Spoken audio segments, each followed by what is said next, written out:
This is Dr. Sandeep, Associate Professor in the Department of Mechanical Engineering, Institute of Aeronautical Engineering, Hyderabad. Today we are going to discuss about the Gibbs phase rule and lever rule for phase diagrams. So before going to the Gibbs rule and rulers for the phase diagram, one need to understand what is the binary or unary type of phase diagrams.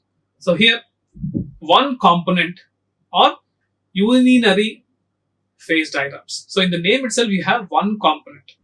So what are the main components which are altering the properties are the temperature, the pressure and compression. So these are three main criterias or these are the three parameters which are controlling the effect of phase structure.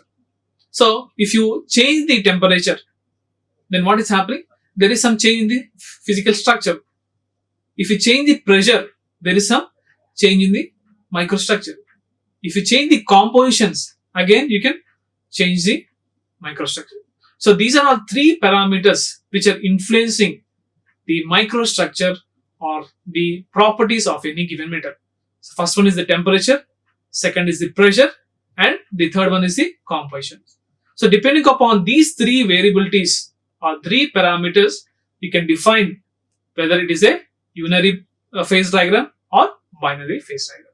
So now the first concept is about the one component or unary phase diagram. So what is one component phase diagram?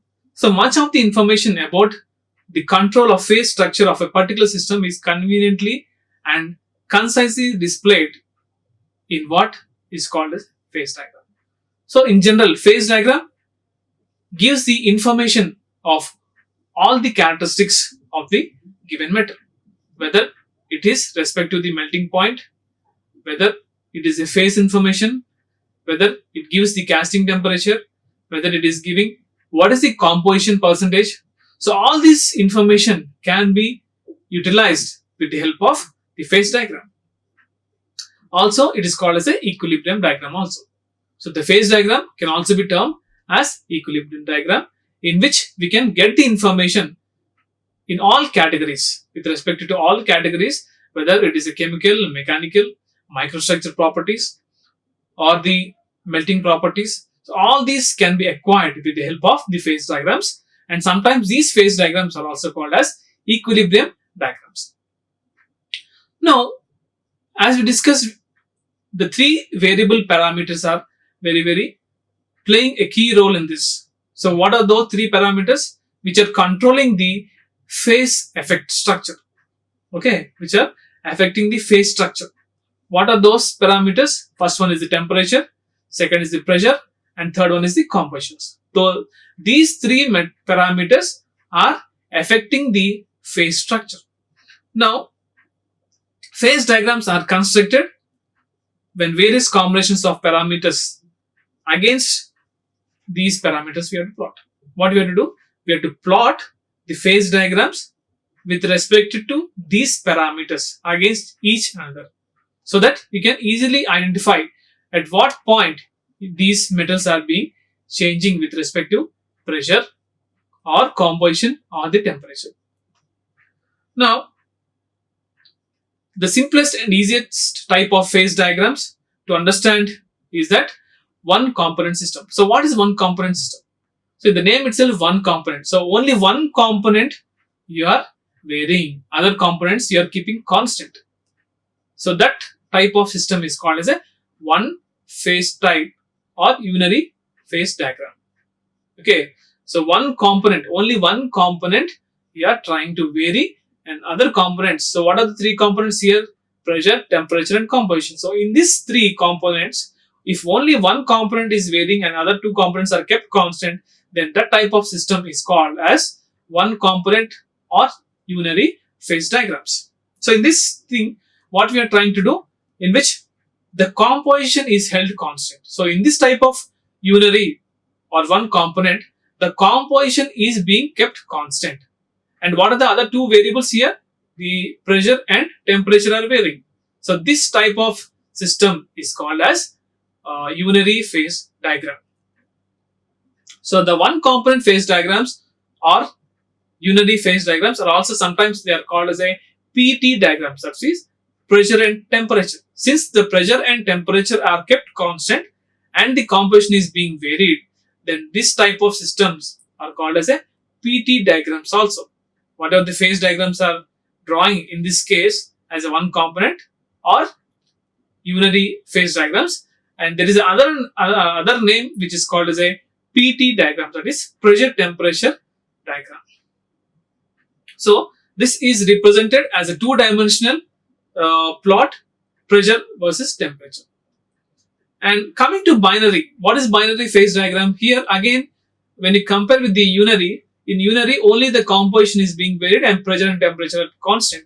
Coming to binary, binary means two here. So another type of extremely common phase diagram is about binary, in which temperature and composition are variables here. Temperature and compositions are variable and pressure is kept constant. So here we are keeping pressure as constant and temperature, composition, these two are the variables, and pressure is constant. When you are keeping these two as variables, that is composition and temperature, and keeping pressure as constant, then that type of system is called as a binary phase diagram. And these binary phases are maps that present the relation between the temperature and the compositions and the quantities of equilibrium. So this is giving, these binary phase diagrams are giving the relation between the compositions of temperature as well as the composition, how much amount of temperature and how much amount of composition you are giving. So they are giving the relation between these two quantities at equilibrium positions. So these are influencing the microstructure of given alloy, any type of alloy. Okay, so in case of unary, only the composition is constant. And coming to binary, pressure is constant. So other two are variables.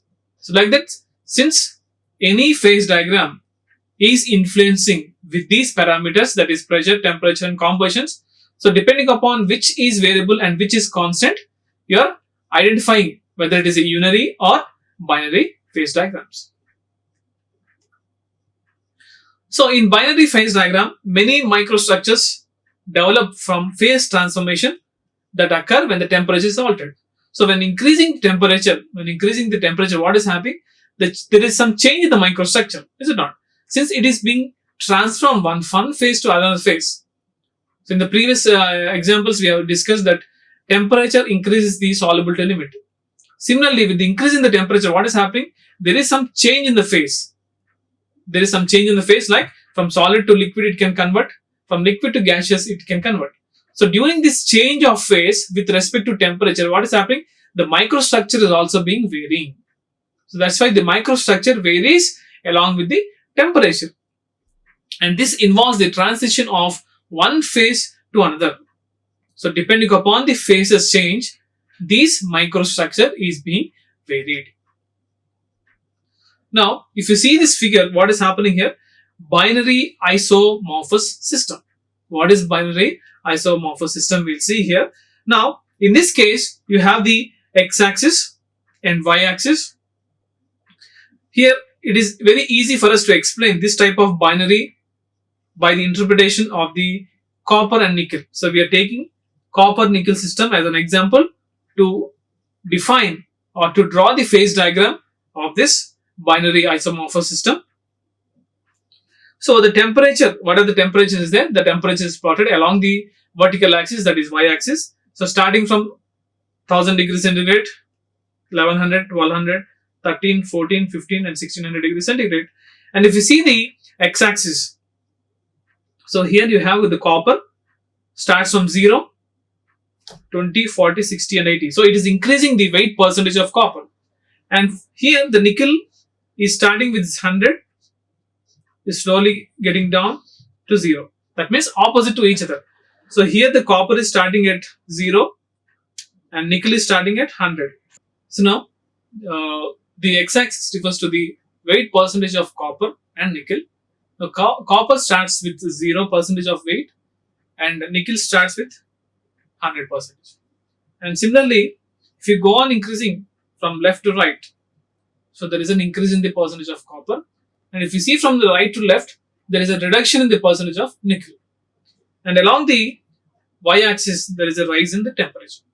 So this is how you have to first of all draw the representation of the composition and temperature. Since these two are variables in the binary, and since we are keeping pressure as a constant, this type of system is called binary. So that's why only two values we are representing here. One is the temperature, another is the composition percentage.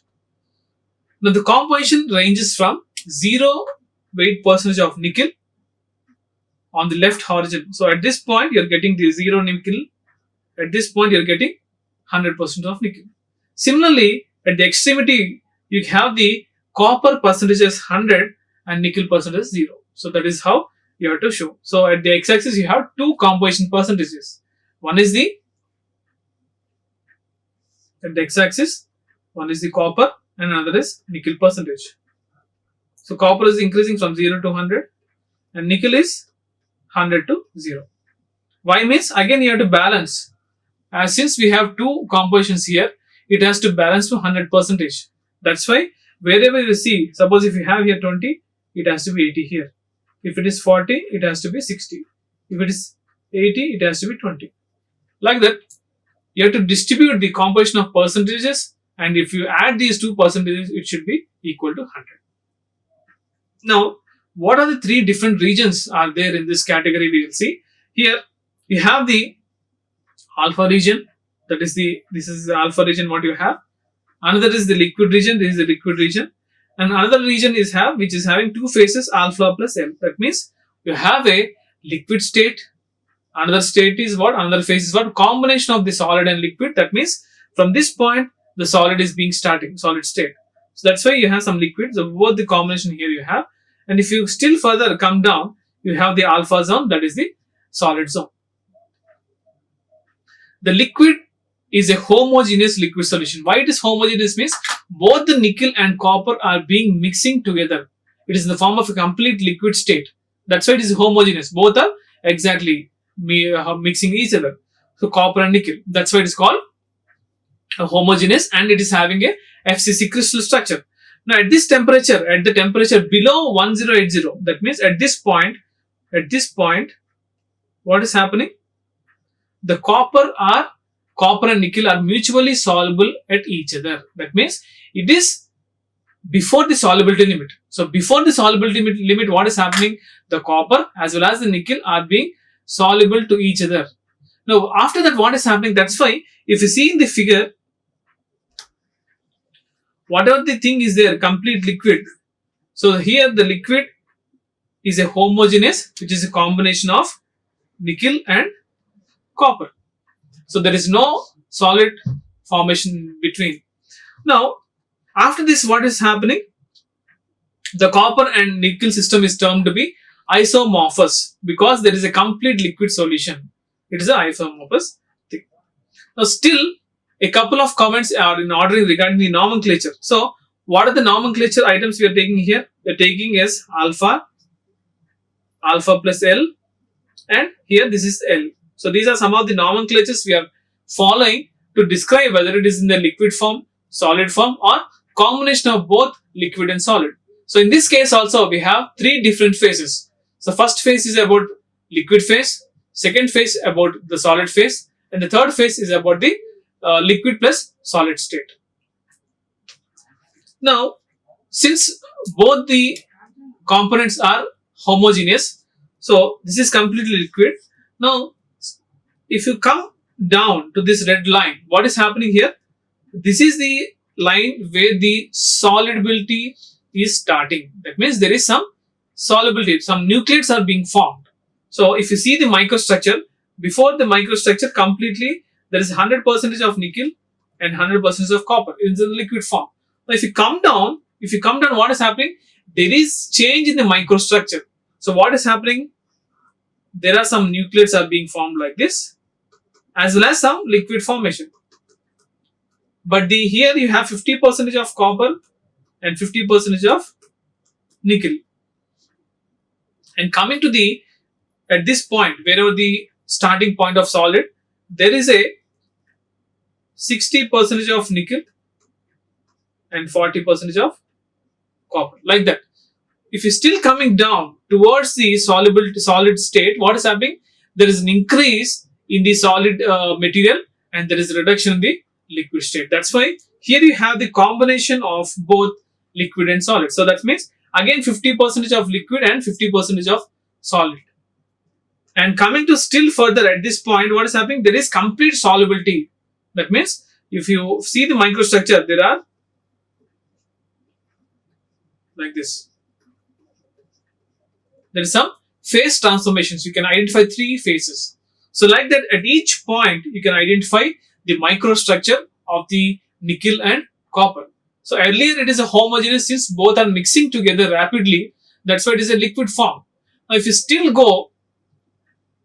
increase the temperature, okay, if you vary the temperature, what is happening here? If you vary the temperature as well as the composition, so what is happening? Slowly the liquid is being converting into solid transformations. And if you still increase the composition and as well as the temperature, what is happening? Still there is a formation of complete solubility. So it is converting from liquid to solid phases.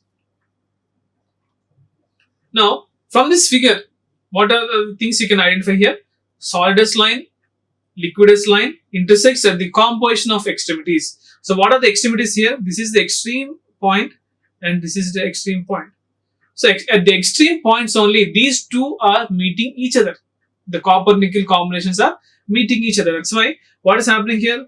This is the solidus line and the bottom one is the solidus line and the top one is the liquidus line.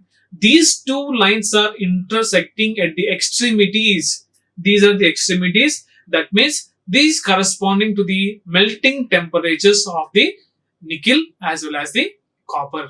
So how to identify the melting temperatures means you have to see where these two are meeting each other.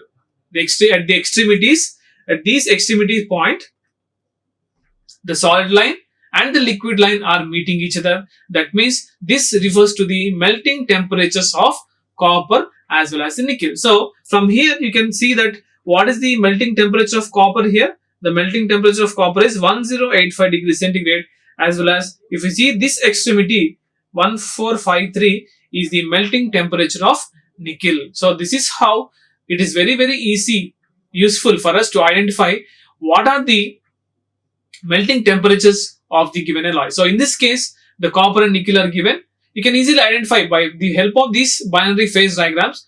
It is very easy for us to identify where it is in the liquid form, where it is in the solid form, and where it is the combination of liquid and solid form, and also how to identify the melting temperatures. So since these two lines are meeting at each point, at the extremities of that point, you can easily identify the melting temperature of copper. So that is 1085 degrees centigrade, and the melting temperature of nickel as 1453 degrees centigrade. So this is how you can infer, you can get the information of those melting temperatures.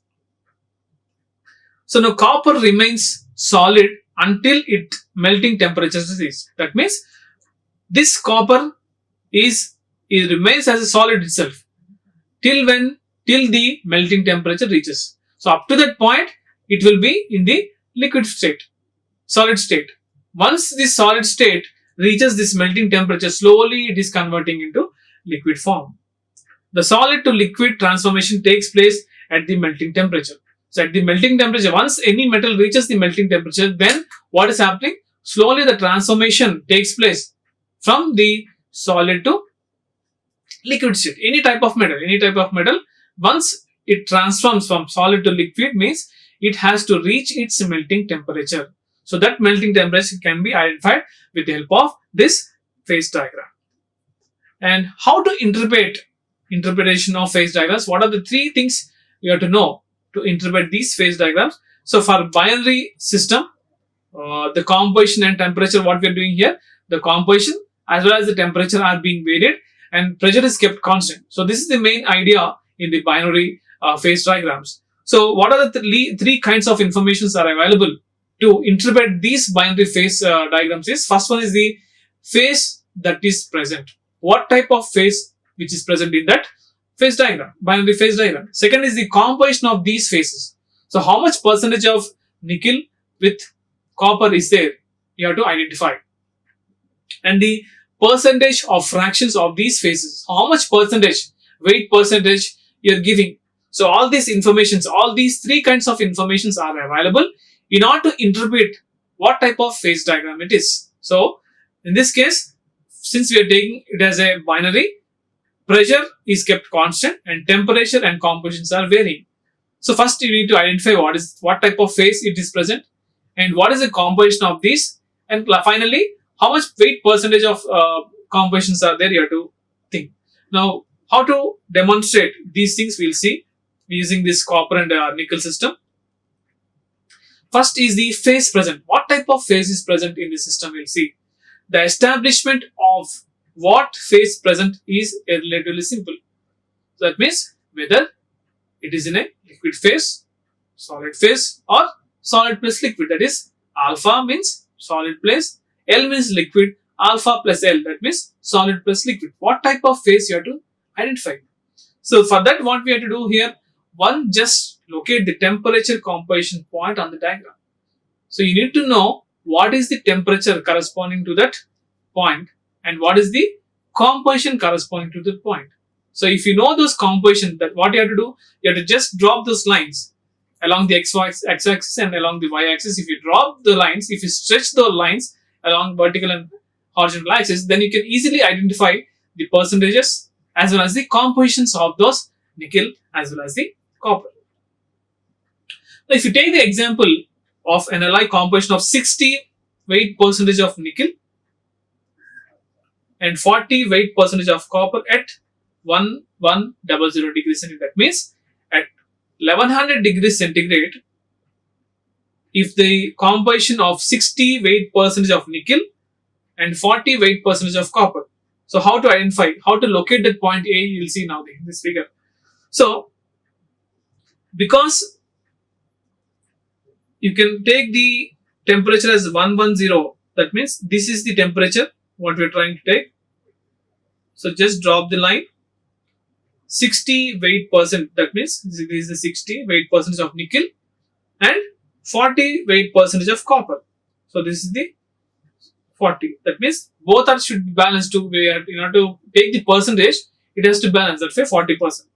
So this is the location of point A. Similarly, if you want at 400, 1400 of 80 percentage of nickel and 20 percentage of copper, then you have to draw. So this is another point A dash. So you have to stretch the lines along the x-axis and y-axis in order to locate that corresponding point, whether at that composition what is the phase. Now in this example, the point A is in which phase, since it is at 1100 degrees centigrade and at 60 percentage of nickel and 40 percentage of nickel, this comes under solid, is it not? So below this completely it is solidus line. So what you are trying to infer here, the point A is in the alpha region. This is in the alpha region. That means it is having only single phase. So this is the information you are getting. So this A is in the alpha region, which is solidus line and which is having a single phase. So this is the information you are trying to get. And what is the composition? 60 percentage of nickel and 40 percentage of copper. So like this, you are trying to get the information whether which type of phase it is, what is the composition, and what region it is, whether it is in the solid or liquid or both combination. Now if you see this 1400 example, 80 percentage of copper and 20 percentage of nickel. So what you are getting here? A dash. So at this point you are having a liquid, complete liquid phase. Again single phase you have. So this is how you have to look at it. So another example is what? 35 percentage of weight of nickel and 65 percentage of copper at 1250. So At 1250 degrees centigrade, so 1250 means around this point. So this is my B, and what is it? 35% of nickel. If it is 35% of nickel, then it should be 65% of copper. So this is the point B. So at this point B, what you're having? You're having two phases. You have liquid as well as solid.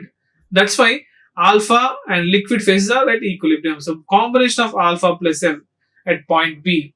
So like that, you can get the information whether it is in the form of a liquid state, solid state, or combination of solid and liquid. So this is the information, and this is how you can identify with the help of the compositions.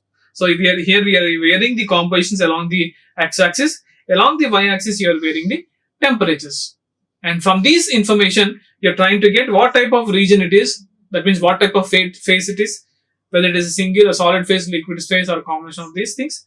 And another thing is what is the composition? How much amount of composition of these nickel and copper can be inferred from these phase diagrams. And that is how the information you're getting of phase. Second point is what? Determination of phase compositions. Composition is very, very important. So depending upon these compositions, the microstructure of the metal will vary. If you increase the amount of copper and decrease the amount of nickel, there is some change in the microstructure. Similarly, if you increase the nickel composition and decrease the copper, there is again change. If you balance both, equilibrium, equal 50-50, there is another microstructure. Like that, if you want to know the microstructure of any metal, once we have to know the composition of how much amount of copper and how much amount of nickel. So in this example, similarly in any type of metals, different compositions are there in order to get ceramics, composite materials, different materials. So for all these things, if you want to understand the microstructure or to identify the physical and mechanical properties, we have to know what is the composition. So after getting that phase transformation, phase information, next one is what?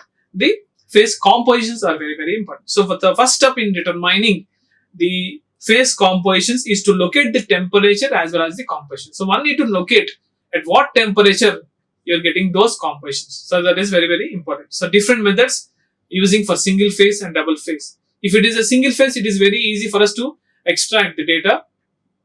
If it is a double phase, that means combination of solid and liquid, then you have to use another type of line. So those lines, again, you have to intersect both the two phases, and again you have to drop to the x-axis and you have to identify the percentage of composition.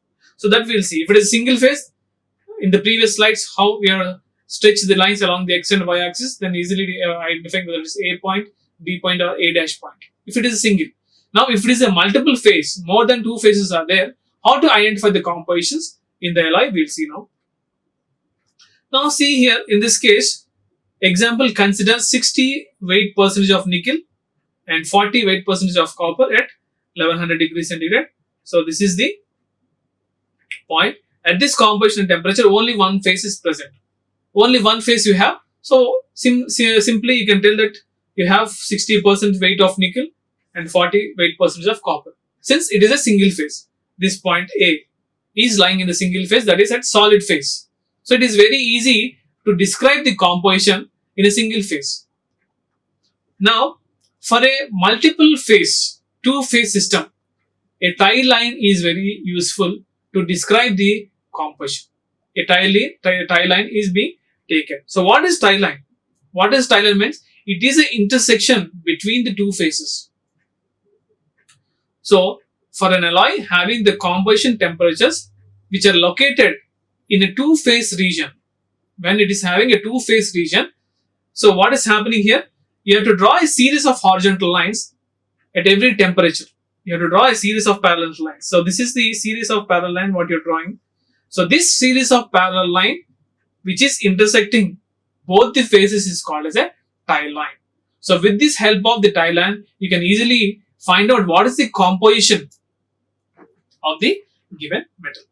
So these tie lines extend across the two phase regions and terminate at the phase boundary line on the other side. So what are the tie line is there? It has to contact the two phases.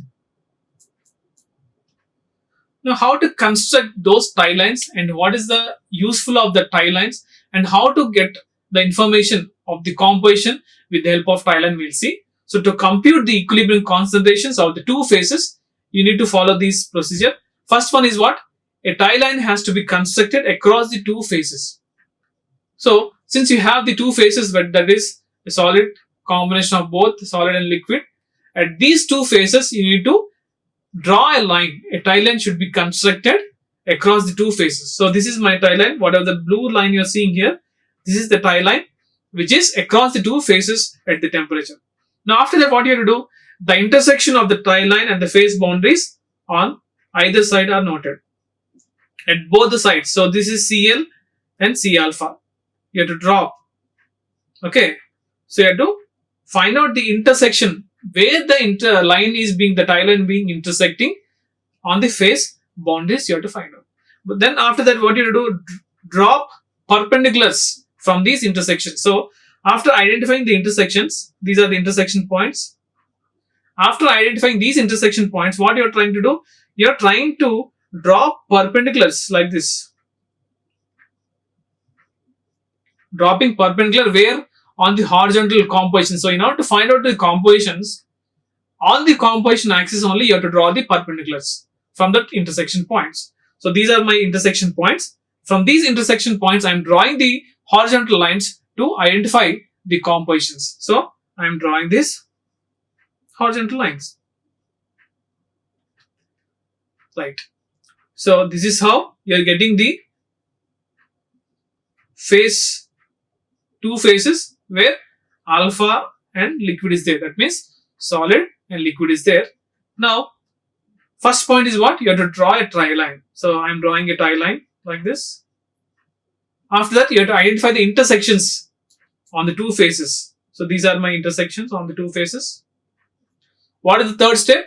I have to draw the perpendiculars on the horizontal composition line from those intersection points. So from these intersection points, I am drawing the horizontal line on the composition axis.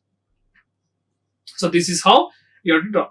So above that you have liquid, below that you have solid. In between, since these two phases, in between these two phases you have a solid and liquid. That's why these tie lines are being useful. Now, how to find out the percentage of these things we'll see. For example, consider 35% weight of nickel and 65% of copper at 1250 degrees centigrade. So this is the 1250 degrees centigrade, 1250 degrees centigrade. At this point, how much you're having? 35% of weight of copper, nickel, and 65 of copper. Now, locate the point B in the figure and lying within the region alpha plus alpha. So this point B you have to locate.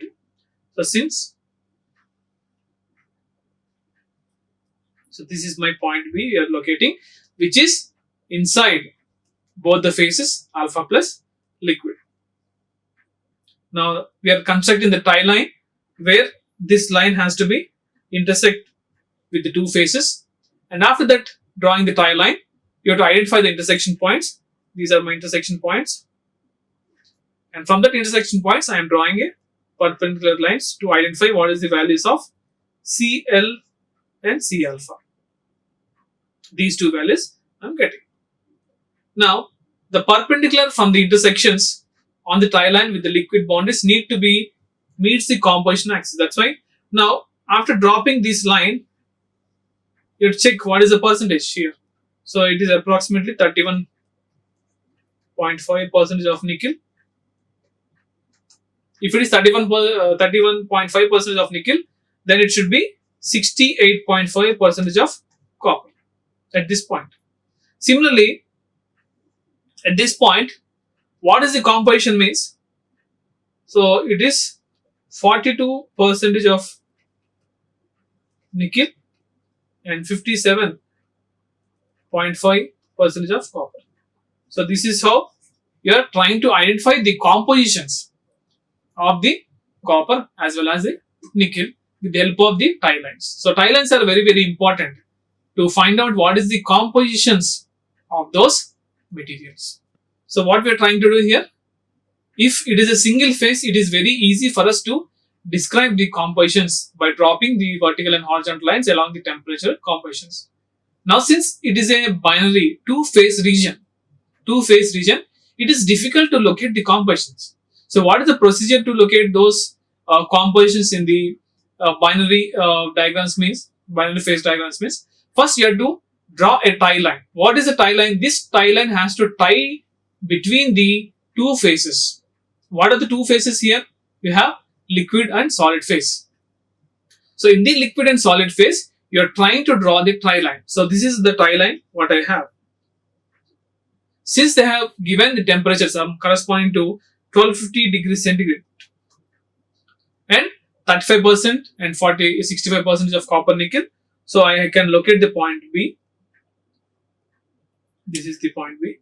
Now, after drawing the tie line, you have to identify the intersection points in the two phases. So what are the intersection points you have? I have at this point and another point.